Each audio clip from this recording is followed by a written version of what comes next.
This is the key to manifestation. This one technique and practice is the foundation and bedrock of every manifestation technique out there, and it comes from Neville Goddard, and I'm not talking about law of assumption. Now let's dive into it. This key technique and principle is from the book Your Faith is Your Fortune, Chapter 4, Whom Seek Ye? And this is from Neville Goddard. Now, if you're unaware of Neville Goddard's books, he quotes the Bible and Jesus a lot because in his view, the Bible, Jesus' words specifically, were very much aligned with how to manifest and create reality. You know, if you look at the things he says in the quotes in the Bible, and we're going to get right into it.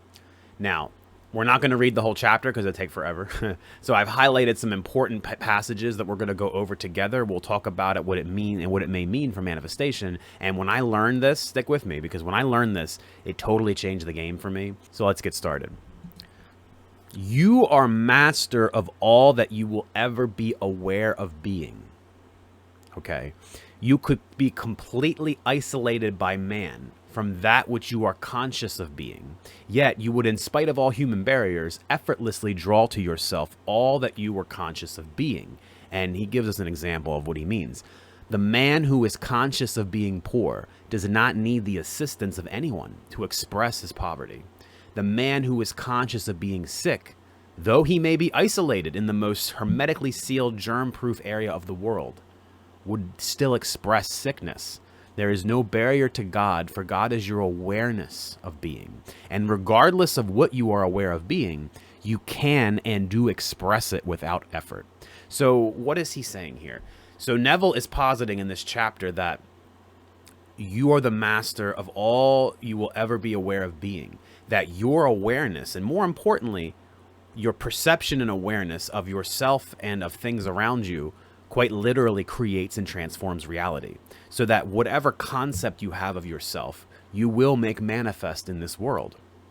Whatever concept you have of circumstances in your life, whether you're unlucky or lucky, whether you're rich or poor, whether you're happy or angry, whether you're healthy or unhealthy, yes, the answer is yes. Your belief, okay, and your perception of your own self and reality is what creates that reality. And that's what he's saying here. Now, he goes on, you will from time to time know yourself to be many things, but you need not be anything to know that you are. Okay? You don't have to be anything to have this awareness.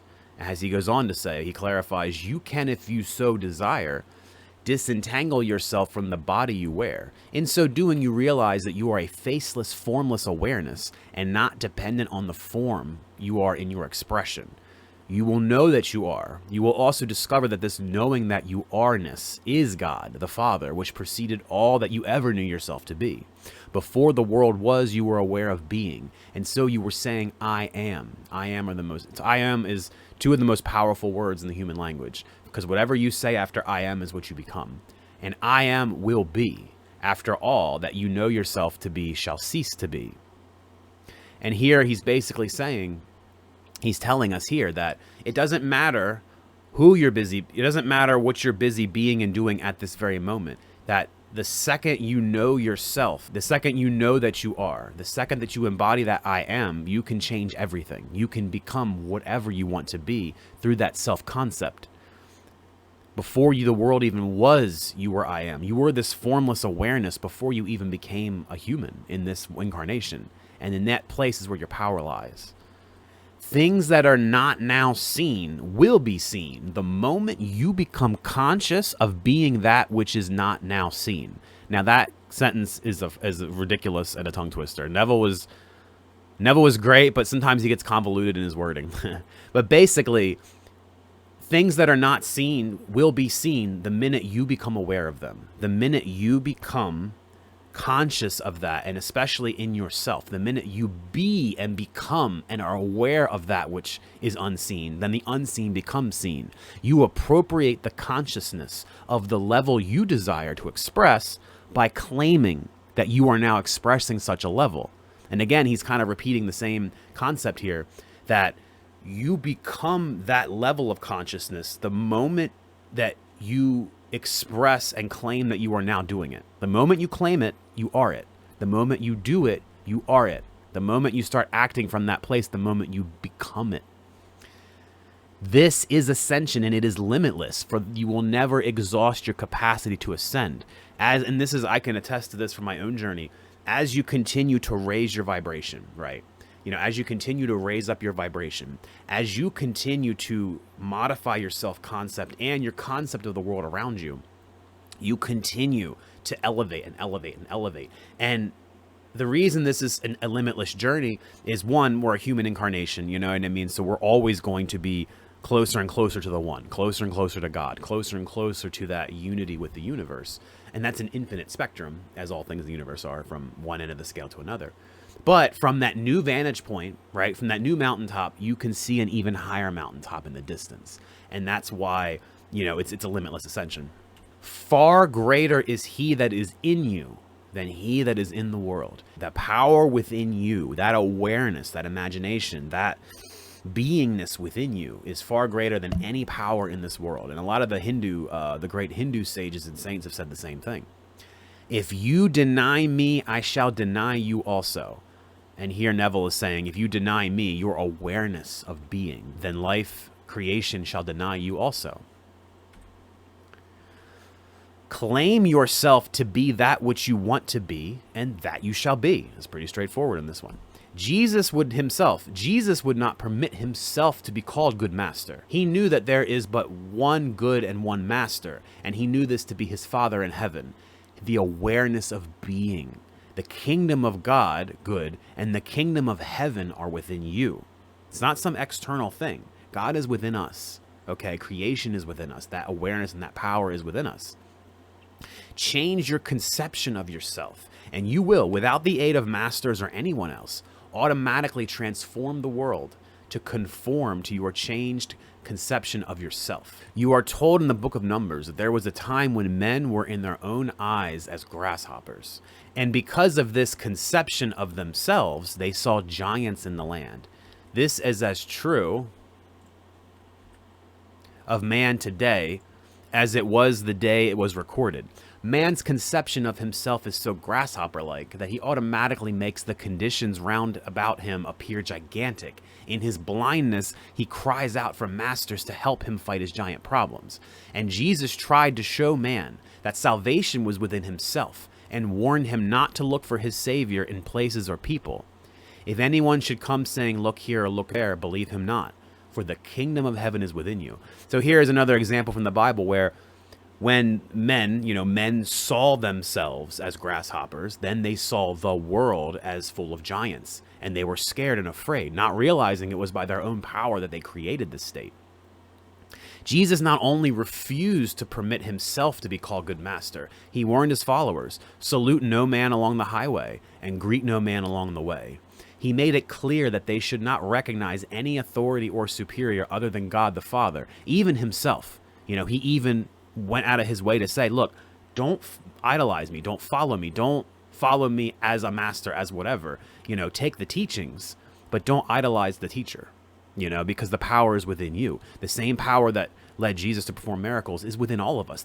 We are able to do that. It's just a matter of tapping into it. I am one with all that I am conscious of being. I am greater than that which I am aware of being. The Creator is even greater than his creation. Just as Moses lifted himself from his worm of the dust conception of himself to discover God to be his awareness of being, I am hath sent me. So you must be lifted up the day you claim, as did Moses, I am that I am. That day your claim will blossom in the wilderness. And this next quote is really the key for me in this whole video. Your awareness is the master magician who conjures or manifests all things by being that which he would conjure. This Lord and Master that you are can and does make all that you are conscious of being appear in your world. No man, or manifestation, cometh unto me, save my Father draw him, and I and my Father are one. So right here, this quote, no man, manifestation, cometh unto me, save my Father draw him, and I and my Father are one. So as we've been reading this, my Father is that creation, that imagination, that awareness within, right? Because that awareness precedes everything. And what we choose to perceive and be aware of creates this reality. And so not only will manifestations will only come by my inner awareness, my inner being, the Father within me, but also only when I and my Father are one, only when I am aligned internally with that power. You know, not only is it from the power, but it's when me and my Father are one that this works. You are constantly drawing to yourself that which you are conscious of being. Change your conception of yourself from that of the slave, the victim to your external circumstances, to that of Christ. And don't be embarrassed to make this claim. Only as you claim I am Christ will you do the works of Christ. And this isn't like a super religious thing. This is a metaphor, right? The more you claim that you are in that power, in that awareness, in that creation, the more you will do the works from that space. And here's a quote: "The works I do, ye shall do also, and greater works than these shall ye do, for I go unto my Father." And here again, when we can go unto our Father within, then we can do the same works. We can perform the same miracles. We can transform and shape reality as we see fit. Truly, truly, I say to you, he who believes in me, the works that I do, he will do also, and greater works than these he will do, because I go to the Father. He made himself equal with God and found it not robbery to do the works of God. I think a lot of times we can put God on a pedestal and say God is out there and so much greater than we are, when the reality is God is within. God is that creation force within. It's our imagination. It's our awareness. And it's not robbery, like it says in the Philippines. It's not, or Philippians, it's not robbery to do the works of God. Okay? It's what we're supposed to do. We are supposed to become aligned with this inner power to create and shape reality as manifestors. And at the end of the page here, you and your conception of yourself are one. Realize that the conception you have of yourself, the conception in your mind that you have of all of your personality, your body, your being, everything are one. So if you change that conception, you become different. If you change that conception of yourself, not only does your entire personality matrix and body change, but then the world around you has to change because it's a reflection of you. And even Jesus tells us this as we're reading through here. You are and always will be greater than any conception you will ever have of yourself. Man fails to do the works of Jesus Christ because he attempts to accomplish them from his present level of consciousness. And you will never transcend your present accomplishments through sacrifice and struggle alone. Like, you will never transcend that by efforting alone. You have to engage the Father within. Your present level of consciousness will only be transcended as you drop the present state and rise to a higher level. And you can rise. How do we do that? You rise to a higher level of consciousness by taking your attention away from your present limitations and placing it upon that which you desire to be. Do not attempt this in daydreaming or wishful thinking, but in a positive manner, engage your attention, right? Control your attention and your imagination and set your sights on that which you wish to become.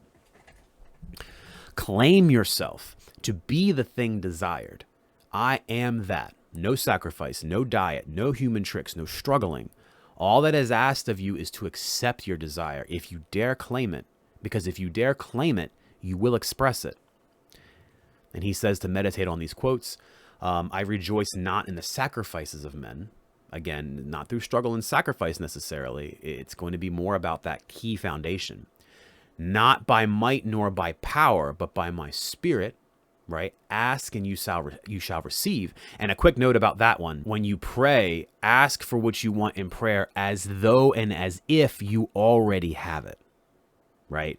Believe that you already have it when you come in prayer. And you will have it. Because remember, asking is different. Asking is always asking. Believing and knowing that you have received it is a whole different vibration. And we've learned so far, as you become aware of that, and as you rest your attention on you are that, you are it, and you are creating a reality equal to that, then you get what you want. And we see that right in the next line. Come eat and drink without price.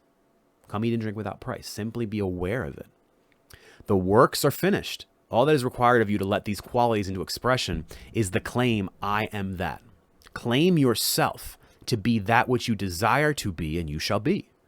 And expressions follow the impressions. They do not precede them. Proof that you are will follow the claim that you are. It will not precede it. And here we're saying the wealth, the soulmate, it's not going to come to you before you start doing this. Like, it's not like, well, I'll wait for the money to come before I feel abundant. No. You have to feel and be abundant before the wealth comes. You have to be the perfect lover and in that vibration and energy of love before the lover is going to come to your door.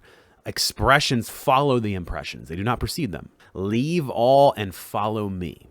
And Neville says this is a double invitation. First, it invites you to completely turn away from all problems. Basically, completely turn away from the past, completely turn away from what's already manifested around you, right? We're going to wipe the slate clean, because it then calls upon you to continue walking in the claim that you are that which you desire to be. Leave the past behind, even leave the present circumstances behind, and only be aware of that which you desire to be, and walk as if, believe as if. Do not be Lot's wife who looks back and becomes salted or preserved in the dead past, meaning don't look to the past. Again, metaphors abound.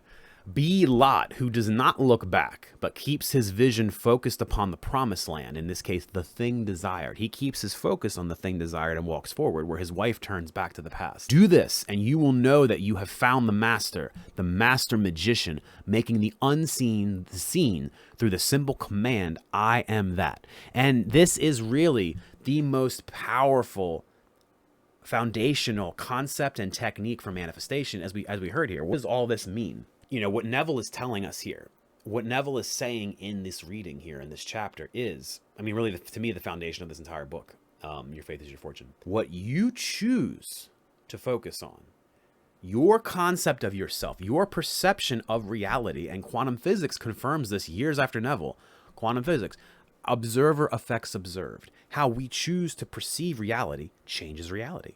If you go out the door today happy and positive and focusing on positive things, you are going to come across, more often than not, positive circumstances and positive people. If you go out this door negative, full of hatred and sadness or whatever kind of a lower vibe, not a problem, I'm just saying, that's what you're going to attract. You ever notice days you're angry, you end up, everything you encounter is more and more anger, right? And when you're in love, everything is better, right? The trees are brighter, the sun is brighter, the sky looks better, things smell better, food tastes better. Nothing's actually changed fundamentally except you, your point of attraction, your point of awareness.